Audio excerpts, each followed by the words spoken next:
യാത്രക്കാരിയുടെ തലയിൽ പേനുകൾ കണ്ടെത്തിയതിനെ തുടർന്ന് വിമാനം അടിയന്തര ലാൻഡിംഗ് നടത്തിയെന്ന കൗതുകകരമായ വാർത്തയാണ് അമേരിക്കയിൽ നിന്ന് പുറത്തുവരുന്നത്.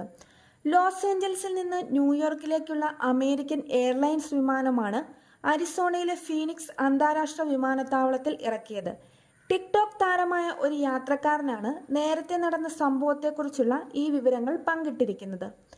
മറ്റൊരിടത്ത് അടിയന്തര ലാൻഡിംഗ് നടത്തുന്ന വിവരം വിമാനത്തിലെ ജീവനക്കാർ യാത്രക്കാരെ അറിയിച്ചിരുന്നില്ല. ഇത് അവർക്കിടയിൽ ആശയക്കുഴപ്പത്തിന് കാരണമായി.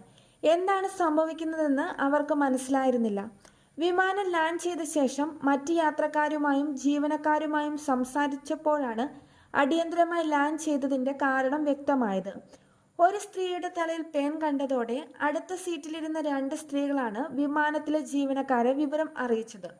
തുടർന്ന് അവർ പൈലറ്റിനെ വിവരം അറിയിക്കുകയും ഉടൻ തന്നെ അടിയന്തര ലാൻഡിങ്ങിന് വേണ്ട സൗകര്യം ഒരുക്കുകയുമായിരുന്നു. സംഭവത്തെ തുടർന്ന് 12 മണിക്കൂറിലധികം യാത്ര വൈകിയെന്നാണ് വിവരം. യാത്രക്കാരെ ഹോട്ടലുകളിലേക്ക് മാറ്റി. വിമാനം ലാൻഡിംഗ് ചെയ്ത ഉടൻ തന്നെ അമേരിക്കൻ എയർലൈൻസസ് അധികൃതർ യാത്രക്കാർക്ക് ഹോട്ടലിൽ താമസിക്കുന്നതിനുള്ള വൗച്ചറുകൾ കൈമാറി.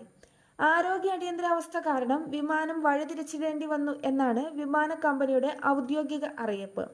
ഒരു ഉപഭോക്താവിന്റെ ആരോഗ്യകരമായ പ്രശ്നങ്ങൾ കാരണം ലോസ് ഏഞ്ചൽസിൽ നിന്ന് ന്യൂയോർക്കിലേക്കുള്ള വിമാനം ഫീനിക്സിലേക്ക് വഴിതിരിച്ചു വിട്ടുവെന്നും കമ്പനി വ്യക്തമാക്കി.